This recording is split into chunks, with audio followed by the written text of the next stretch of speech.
There we go. So, good morning, Jimmy. How are you? Having a great day. How are you doing? I'm great. Thank you for joining us.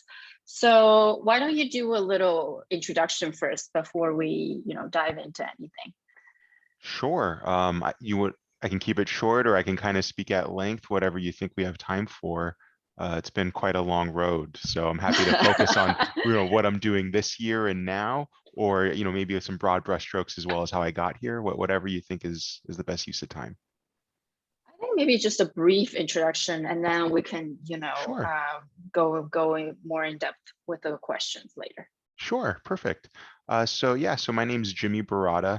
I am the Chief Gaming Officer for Holodeck Media. That's kind of a fancy title. I'm really an operations guy. So I have a media company with a podcast and some news outlets and other related programming that we're growing right now, all in the gaming and esports space and metaverse themes, crypto themes, anime, honestly, anything that touches on video gaming, we like to create content around. So that's my day-to-day and my primary focus. I'm also an investor and a strategist for XSET. A lot of you guys might be familiar with XSET. We started about 2 years ago as a tier one esports competitive org and lifestyle brand, and we have some amazing names on our roster, from Zeke Elliott of the Cowboys to platinum selling Sway Lee and Ozuna, and really great Valorant team, Rocket League, etc. So I'm really happy to be involved over there with those guys. And I also teach esports at UC Irvine. So I would say those are the three bigger areas of where my time is being spent today. That's a vast portfolio, of projects that you've taken on. Uh, do you want to share a little bit more about what you've done recently, or something that has really, taken up more time, and are exciting to let our students know what they are? Yeah, actually, if I could even start with just a little bit of the even broader background, I spent so much time when I got into esports and gaming doing talent management for people like the Travis Scott Fortnite event, Astronomical, which I consulted on, and some other live streams with YB and Namir and some biz dev projects with 21 Savage. I spent a lot of time working with non-endemic brands and people that were in traditional forms of entertainment and trying to explore how to leverage those in the gaming space and take advantage of opportunities. So with that as kind of the foundation of a lot of my work for the past 3 years, to your question, what am I doing now in this year? It's kind of different, because now I'm in a space where everyone we meet with or talk to is someone that's been in gaming for a long time. Last week I interviewed Facebook Gaming's head of strategy and operations just to talk about Facebook Gaming's approach towards the streaming wars. This person, John Pan, was also the former head of studio for Amazon Games. He also worked at Riot in 2014 when League was just getting to be a big title. So as you can imagine, speaking with someone like John from Facebook, who knows more than I do about gaming, world of difference than 3 years ago when I'm working with these rappers and athletes and traditional entertainment properties that didn't know a lot about gaming. They just knew it was an area they needed to be in. They liked playing games, but didn't really get the streaming component of it or some of the more technical aspects. So now a lot of my time, like I said, is spent networking and doing biz dev with companies that are endemic to this space. Companies that are, I do quite a bit with Gen G, with XED, of course, my org. We've had Immortals on the show.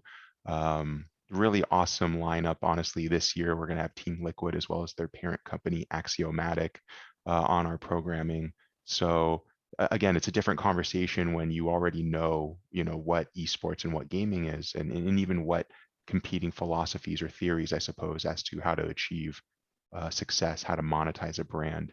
So with that in mind, what we're doing this year is really, I think, getting into the nuts and bolts of things and analyzing various businesses of different entry points and different perspectives and kind of comparing them like case studies, because there's no, except for the University of New Haven, there's no master's program in esports. They have the first and only, to my knowledge. But it's still a very early it's very early days for us here. So when we're able to interview those companies, interview the CEOs, the investors, the developers, the business development personnel, and directors of various verticals and branches, it makes for really engaging content, I think, and also really interesting, just I don't know, just something educational and fun that's not just like watching Twitch and seeing someone play, an FPS or Fortnite or something like that. Okay, thank you for that. I think you mentioned, talking to Facebook. They're obviously expanding hugely in the world of gaming, and then with all the buzzwords around metaverse, Yeah. um, I've heard so much, and then bits and pieces about different type of gaming companies trying to get into metaverse, different entertainers. Snoop Dogg was have creating his own NFTs. So all of these, how do you see, first of all, what is metagaming, and how do you see the future unfold, for the next short period of time? Yeah. It's such a loaded question in a really fun way, right? Because I think Mhm. everyone's approaching it differently. A lot of people are hesitant or skeptical, and then a lot of other companies you see are just diving heads first, right? Um, in short, and I think everyone that's listening probably already has an underlying interest in a fundamental understanding of crypto technology, of blockchain-based infrastructure and applications, and how games are taking advantage of that. So, Ubisoft, for example, announced their emergence into and their entrance into developing blockchain-based games.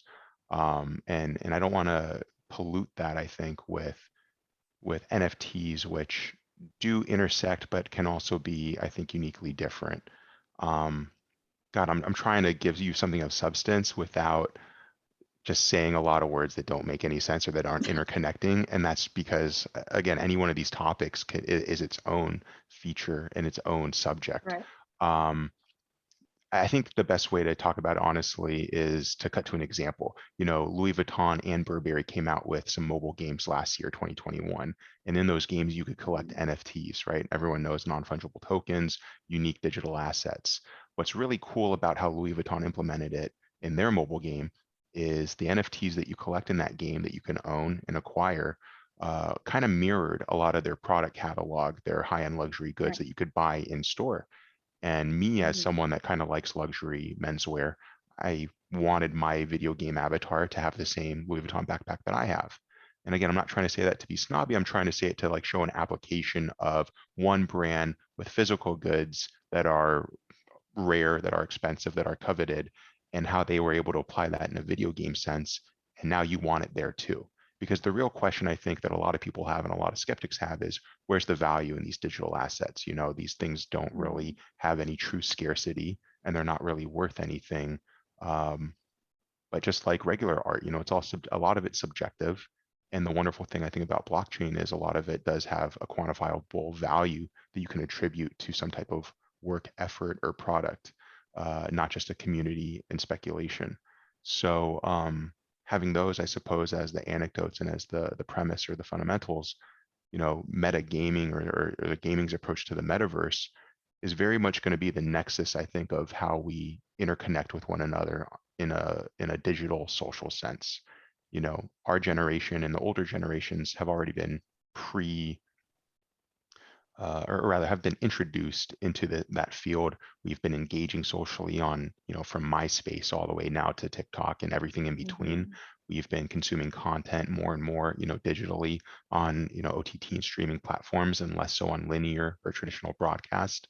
And when you think that gaming facilitates all of those things, uh, it really becomes the nexus of pop culture, of social engagement and interaction, and eventually of work and business as well. So everyone loves pointing to the Oasis, which was the metaverse concept from Ready Player One. Fantastic novel. If Mhm. you haven't read it, half decent movie, but the book's so much better.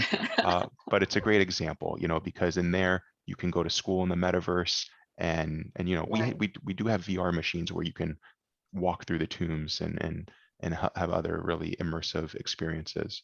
So it's really just, I think, the culmination and the um, it's taking what a lot of experiences currently offer and putting them in one place, and then I think taking it to that next level where it's even more immersive. It's even, it's not just a limited chat feature or a limited video that you can watch. It's that immersive social collective experience. I love that. Thank you for the example too. I mean, the there first of all, half decent was generous. It's a generous commentary I'm on the not trying movie. to throw shade. Yeah. It's a safe space. The where the I love that you didn't give an answer that is set in stone. Okay, this is what's going to happen, right? Here's how I predict it, because as we've all experienced, things migrate from platform to platform, from medium to medium, so Mhm. rapidly, and will continue to do so in the following foreseeable future. And obviously it's great because now people would just have more opportunities. They can switch gears when it's necessary, or when they feel like it. But I have personally experienced this, that it's very daunting to change from your comfort zone onto the next thing, because you feel like that's pulling you. But you have done that with your own career. Um, and I think a lot of students are also struggling with making decisions, or they feel like they have to pick one because maybe a lot is at stake. So with your experiences, what do you think was the most difficult part about making that jump, and how you navigated that? Maybe just talk a little more about that to shed some light. Yeah. Um, it's important, right? Because a lot of people have, we all have a lot of interests, right? No one person Mhm. is all about one thing. We have different things that we like, whether it's food or cinema, different hobbies that we spend time in.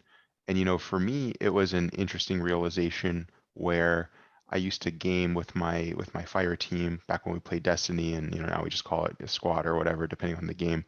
But I used to game regularly with my friends, and what I noticed was on Sundays I stopped watching the NFL because I was gaming.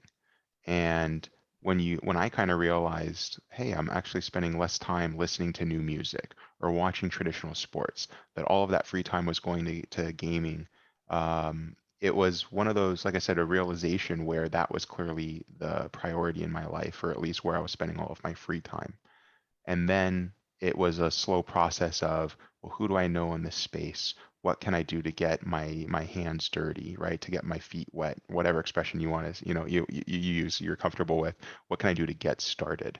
And a lot of people, I think, don't know that, or maybe are hesitant, but it starts with your family and your friends and your immediate network. You don't use a lack of knowledge or lack of accessibility as a reason not to do something, because everything I have today, my network, my job, all the projects that I work on, the ones I mentioned and the ones that I haven't, all of that was a result of honestly the last 3 or 4 years of work in this space. Even though before that I was an attorney for 7 years, I hadn't relied on that network or that experience at all. I don't do any of that Mhm. work. All I do is biz dev and kind of gaming related projects. And that's because when I first started working in this space, I reached out to my network. I said, hey, who do you know in gaming? Do you know anyone you can introduce me to? And that's always the first thing. Um, the second part, I think, is being persistent. A lot of people will try once or twice and then kind of throw their hands up. And even to this day, I can be rejected 6, 7 times, but I'm going to keep pinging that person. I'm going to keep trying to work that lead until it's absolutely dead, because persistence honestly is the best thing, because a lot of times it's not a bad fit. It's just a matter of timing. So the only way you really know whether it's a bad product, a bad company, just a misalignment or anything else is if you remain persistent. Because I've had people that have turned me down, and I've had projects that didn't work out only to later come around full circle months later or years later even. My current job, I reached out to my boss 3 years ago, And he said, I don't know what you can do. I don't really have a place for you. My company's still very young and growing. And, last year he called me up and it was the exact opposite. We're growing so big. I've been following what you've been doing. He and I kept in touch every few months where we'd speak. And it was the opposite. He goes, I need you to leave everything that you're doing and come work for me. What's it going to take kind of conversation. And that's a really cool feeling. But again, that is years of planting the seed, nurturing it, and watching it grow until you're able to cultivate a relationship or a project. So again, I would just say it's about doing as opposed to thinking, and it's about continuing to do because the success isn't one big home run swing, right? It's days, weeks, months of effort every single day, little by little, until it accumulates into something. Thank you. That's great advice for, our students who are trying to make decisions. Maybe they're graduating, or they're picking internships. It's always it for me. I find that it's never really about what you do. It's about who you know, right? So like you've said, you have to reach out, ask people, pitch yourself as a where cultivate those relationships and kind of build the network. And then over you also you do very different things at different places. I think that's helpful as well. But one thing I think that's very hard to do is it's one thing to reach out to those people. It's another thing to actually maintain that along the way. So how do you actually, first of all, expand and then continue to do that and, keep all these people in your circle? Yeah, sure. I mean, that's kind of the trick, I suppose, isn't it? Um, it was nothing that I planned, and honestly, everything I have right now is really, like I said, the result of very recent work from the last 3, 4 years, where I every single day was just looking for ways to broaden my network or for projects to get involved with. So for me, my very first meeting was with FaZe Clan, and that turned into 8 months of meetings and phone calls and lunches and spin-offs and even the guys that left and went to XSET, then it turned into that, right? And my second meeting, by the way, was with Gen G, and that also turned very similarly into lunches and meetings. And then, oh, this founder has a startup that he invested in that he thinks I'd be a fit for. And oh, this other person now left that org, but is now at a different organization and, is still available to me as a friend. So, I wish I could take credit for how diverse everything's been, but honestly, it's just continuing to get to know people, keeping in touch with them, and realizing that just because that one conversation didn't lead to a job or an internship or a project doesn't mean that it's dead. It just means that's a person that you should talk to in 2 or 3 months, see what they're doing, how they're going, share with them your own success, and maybe something comes then. So it's just a matter of time and like I said, persistence, where you just continue to put yourself out there and you continue to make friends. Because whether you're in gaming and esports or in law or in medicine or literally any field, you get to the point where the people in that circle or in that industry uh, become smaller and smaller groups, right? Because they know who's there for the long term, they know who's a specialist in this area. And when you think of these industries really as close-knit networks, you realize quickly that you're developing your own brand for yourself and your own reputation. So do you want to be the person that reached out once, threw up, your arms because you got fed up with something that wasn't going your way? Or do you want to be that nice person that didn't ask for anything, that just wanted to meet and get to know and to learn? And if an opportunity came up, be ready to take advantage of it. So I've treated every conversation as informational and gathering and exploratory. And then I wait for something in my mind's eye to light up. And I wait to see, can I connect that to something else? And what can I pursue there? I think there's no shortage of projects and there's no shortage of cool or ambitious people.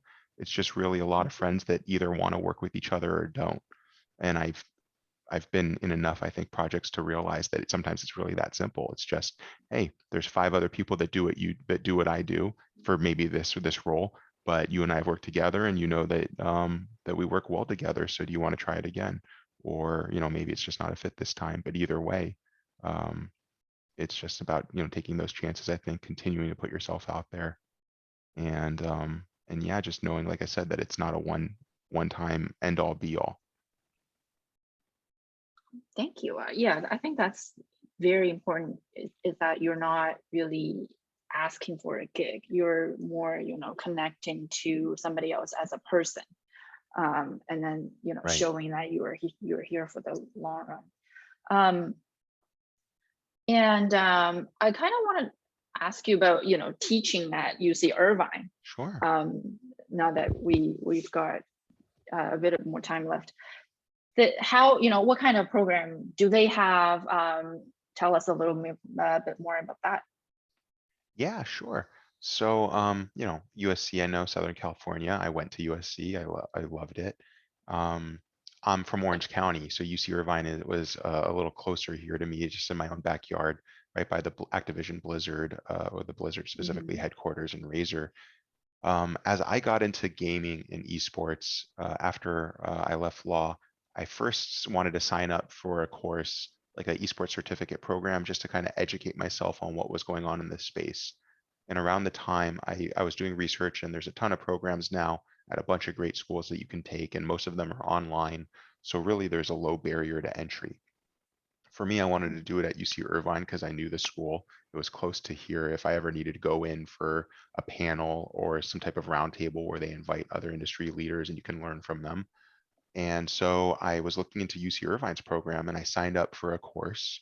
And around that same time, right before the ad drop period closed, I actually got a couple of pretty big contracts for some live events that I wanted to work on. And I thought, well, gee, I'm not really going to have time to take class and work these few projects at the same time. So I unenrolled and I dropped and I kind of dropped out.